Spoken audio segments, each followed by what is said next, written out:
Ben ritrovati in questo contenuto, nuovo contenuto di oggi in cui voglio partire raccontandovi una cosa che mi è successa nelle scorse ore e che mi ha colpito molto, una cosa particolare che mi ha lasciato anche un pochino perplesso e ne voglio discutere con voi, perché oggi è il giorno di Italia-Irlanda del Nord. Oggi l'Italia gioca la semifinale di questo playoff per andare al mondiale, un mondiale che l'Italia non può permettersi assolutamente di fallire, soprattutto in questo format allargato. L'Italia deve andare assolutamente al mondiale. E allora ne stavo parlando anche con il mio nipotino che non ha mai visto l'Italia al mondiale, non si è mai potuto godere, ecco, questa emozione di un mondiale con l'Italia da tifare. E è un grandissimo appassionato di calcio, l'ho convertito anche all'interismo, il mio nipotino, fissato con il calcio. Noi parliamo spesso, parlando della nazionale, io ho detto adesso ci godiamo questa partita, io sono particolarmente in tensione per questa partita, e lui mi fa io tifo Portogallo. E son rimasto son rimasto un attimo sorpreso, son rimasto, ecco, un po' così, perché è grandissimo fan lui di Cristiano Ronaldo. Capisco quindi che possa, ecco, avere una simpatia per il Portogallo, per Cristiano Ronaldo, però, ecco, addirittura tifare Portogallo in un momento così mi ha lasciato un po' di stucco. E questo si aggiunge poi al fatto che nell'ultima diretta di Passione Inter stavamo parlando della nazionale, nel nostro solito giochino da 1 a 7 quanto senti questa partita, ecco, ho ricevuto, ragazzi, un bel po' di 3, 4, 2, qualche 0 addirittura. Quindi c'è qualcuno a cui veramente la nazionale non interessa, e capisco, tante volte abbiamo detto anche chi giocando, chi meno, la mia unica nazionale è l'internazionale, e capisco assolutamente questo concetto. Però io, ragazzi, non riesco veramente a pensare ad un'altra estate senza questo rito collettivo dell'Italia al mondiale, perché, ricordo che, vabbè, quando abbiamo fatto il playoff con la Svezia, io ero proprio, non riuscivo ad immaginare che l'Italia potesse non andare al mondiale. Tant'è che mi ricordo che il primo tempo della partita l'ho visto in palestra, il secondo tempo invece l'ho rivisto a casa e sono rimasto pietrificato davanti alla TV. Non riuscivo davvero a capire che cosa fosse successo. Un'Italia che non va al mondiale è roba veramente incredibile. Secondo playoff eravamo tutti lì un po' a dire il problema è il Portogallo, la finale col Portogallo, eccetera, eccetera, e poi fai la figuraccia con la Macedonia, addirittura. Ecco, oggi veramente pensare che l'Italia non possa andare al mondiale, ho già le ferite. Ecco, questo accomuna secondo me un po' l'Inter e la nazionale. Abbiamo le ferite di un'Italia che non va al mondiale, abbiamo le ferite della storia recente, e quindi non posso pensare di farmi sfuggire ancora una volta questa cosa qua. Per cui questa partita la sento tantissimo, perché poi è vero che noi siamo fanatici di Inter, ci svegliamo di notte o facciamo l'alba per seguire anche le partite più assurde, siamo qui tutti i giorni ovviamente a seguire ogni singola notizia, ogni singolo sviluppo sul mondo Inter. Però poi credo che, almeno nel mio caso, nel caso delle persone che mi sono vicine e di tanti altri appassionati che sento, è con l'Italia, è col rito collettivo dell'Italia al mondiale che esplode davvero quella grandissima passione, o almeno è stato per me così tra il mondiale del 98 e quello del 2002, in cui è nata anche ancora di più la mia passione anche per le maglie da calcio. In quel mondiale 2002 secondo me ci sono state alcune delle divise più belle in assoluto e volevo comprarle tutte, ecco, e quindi lì è esplosa la mia grande passione. Quindi penso che questo valga anche un po' per tutte le nuove generazioni, di questa passione che esplode con il mondiale e di un movimento che secondo me ha anche bisogno di questa grande passione. Per cui io a Italia-Irlanda ci arrivo con una grandissima tensione, una partita che attendo tantissimo. Ne riparleremo anche in diretta con le ultimissime sulla formazione, che vedrà tra l'altro tanti interisti protagonisti, con Frattesi che va in panchina, inizialmente va in panchina anche Pio Esposito, scelta che qualcuno ha commentato negativamente. A me non sorprende troppo, perché si va un po' sul solco del gruppo che Gattuso ha creato, e Pio Esposito mi dà la sensazione di un calciatore che entra con il chip collegato subito, con la testa giusta, e può incidere anche a gare in corso, soprattutto in una gara fisica come si preannuncia questa. Ci saranno poi protagonisti, soprattutto Barella e Di Marco subito titolari, e anche Alessandro Bastoni. Alessandro Bastoni che non si è allenato al 100% negli ultimissimi giorni anche in nazionale, dopo aver saltato le ultime partite con l'Inter in seguito a quella botta nel derby, nello scontro con Rabiot. Un Alessandro Bastoni che tra l'altro è anche al centro di tante vicende in questo momento, a partire dal discorso fischi. Ecco, sono curioso di vedere come reagisce stasera allo stadio di Bergamo, dove praticamente Bastoni è di casa. Io sarei curioso, mi aspetterei addirittura un gesto clamoroso anche di applausi, di standing ovation addirittura, per esaltare un Bastoni che potrebbe giocare al centro della difesa a 3 contro un avversario come l'Irlanda del Nord. A me non dispiacerebbe nemmeno riportarlo nella sua casella migliore di terzo a sinistra al posto di Calafiori, con Buongiorno invece più marcatore, unico vero marcatore secondo me lì al centro della nostra difesa, a fare un po' il difensore vecchio stampo, ecco, con Bastoni che quindi va a fare quello che sa fare meglio, quello che lo ha portato ad essere uno dei migliori difensori in circolazione e dei più interessanti a livello internazionale, come confermano anche le ultime notizie di mercato. Ne abbiamo già parlato ieri, ma ci voglio tornare anche oggi sul tema mercato di Bastoni, perché si stanno arricchendo sempre più di dettagli le varie notizie che arrivano dalla Spagna e che sono confermate ormai anche in Italia. Oggi la Gazzetta dello Sport ha raccontato anche di un incontro che c'è stato nelle scorse ore tra l'Inter e lo staff, l'agente di Alessandro Bastoni, un agente che è sempre molto abile anche ad arricchire a livello mediatico, comunque ad accendere i riflettori mediatici sui suoi assistiti, e anche a far questo gioco per far lievitare poi anche i vari ingaggi e la forza nel tavolo della trattativa per i suoi calciatori, ed è il lavoro chiaramente che fa un agente. Quindi un incontro in cui si è parlato chiaramente del futuro di Alessandro Bastoni, che lo ricordiamo è in scadenza di contratto nel 2028, un giocatore classe 99, significa che siamo nel momento decisivo della carriera di Alessandro Bastoni, che entra nella fase in cui deve consolidarsi, crescere, fare l'ultimo step per entrare in un'altra categoria ancora di calciatore, e anche a livello contrattuale è il momento, ecco, di monetizzare questa cosa, o comunque di consolidare questa cosa, di prendere una decisione importantissima con il grande contratto della sua carriera, quando poi tra un anno lui entrerà nella fase calda, cioè bisogna lavorarci adesso, altrimenti tra un anno si arriva all'ultimo anno di contratto e diventa un po' spinosa la faccenda. E quindi è un momento importantissimo per Bastoni, con il Barcellona che, ribadiscono in Spagna sempre di più, ha scelto Bastoni. Secondo loro è il profilo perfetto per rinforzare la difesa, e stanno continuando a circolare voci di possibili offerte, valutazioni, eccetera, che ieri ci abbiamo scherzato, ecco, per quei 50 milioni di euro più inclusa una contropartita, tra l'altro. 50 milioni, non più una contropartita, ma 50 milioni di cui una parte con una contropartita tecnica, che potrebbe essere Gerard Martin, il nome individuato, difensore comunque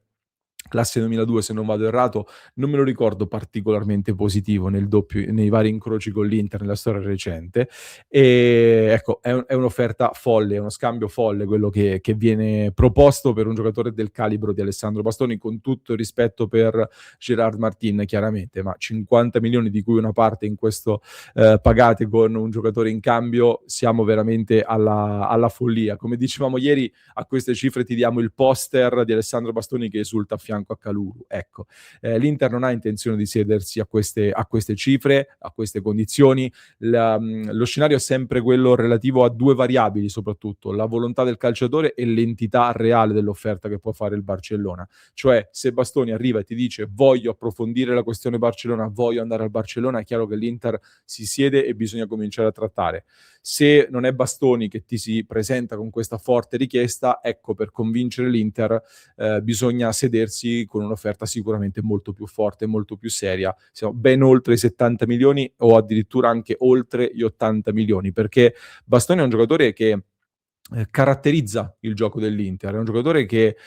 condiziona molto l'Inter in senso positivo e anche negativo quando manca, e dunque se vendi un giocatore come Alessandro Bastoni, che è anche stato fortemente identitario di questi ultimi anni, ecco, quello che ti porta alla cessione di Bastoni ti deve portare a cambiare poi profondamente l'Inter, ti deve portare a cambiare profondamente anche la rosa dell'Inter, una rosa che in molti stanno commentando in queste ore, anche nell'ultima diretta ne stavamo parlando. Se perde Bastoni deve prevedere un cambio di modulo, tanti che dicono bisogna riportare la difesa a 4, e allora ne stavamo parlando anche con il nostro Simone Fritz in redazione, e stavamo provando ad immaginare cosa succede se parte Bastoni, come cambia l'Inter con le varie opzioni che tanti di voi ci hanno presentato. E allora una difesa a 4 secondo me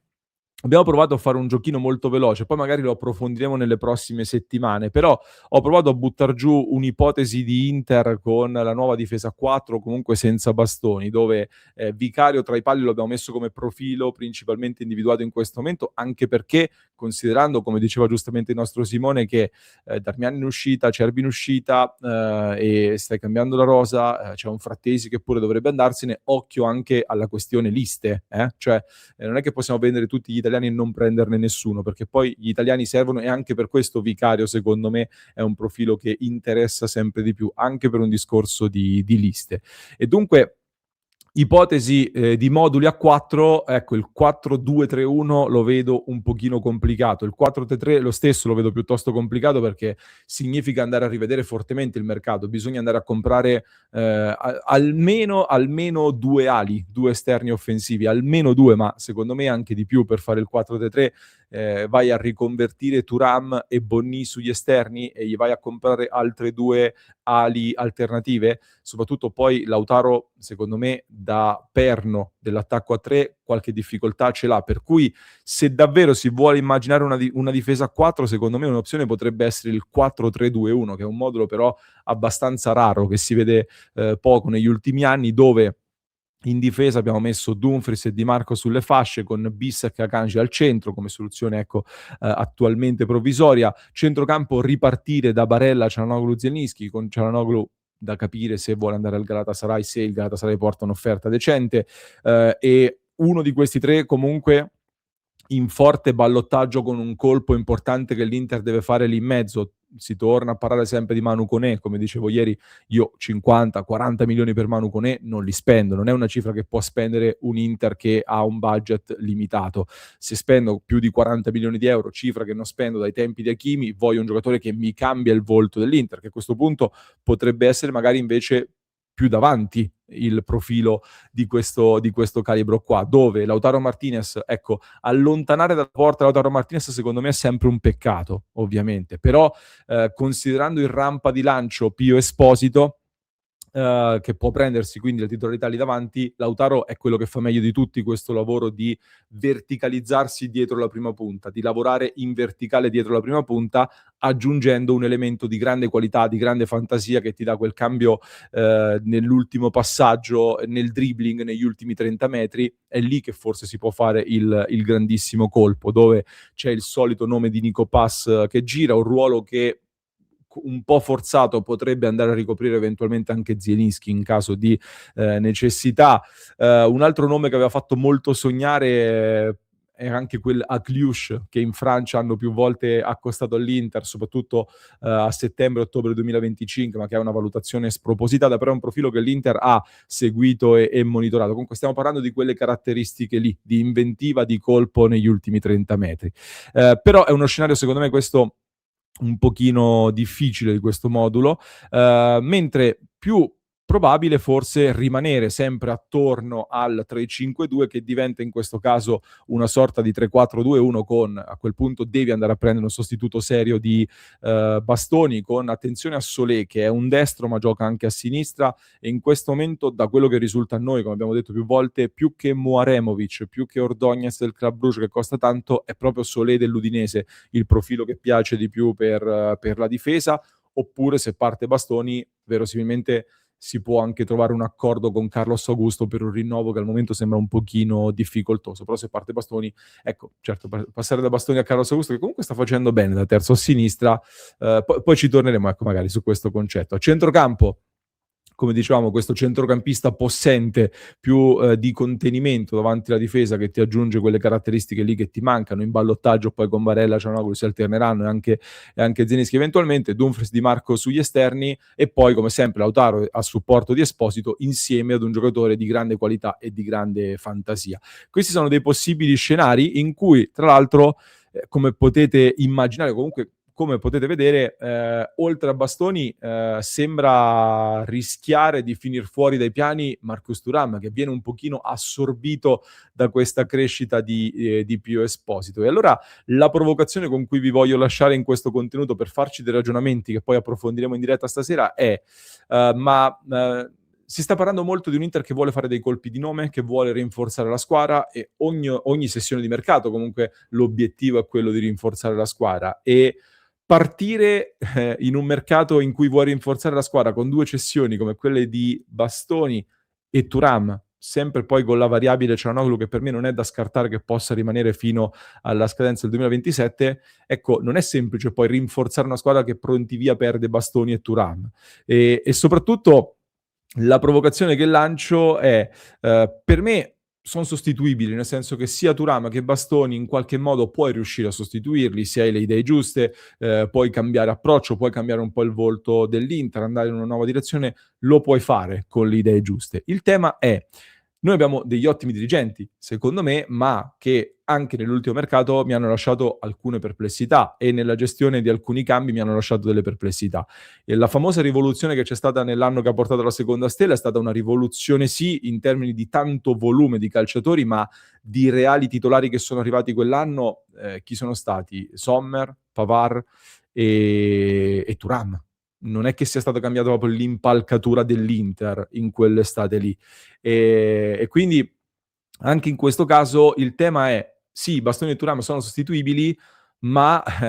il tema è sempre come li sostituisci, come vai a sostituirli, chi vai poi a prendere per cambiare dei giocatori così importanti e ancora nel pieno della loro carriera comunque, come sono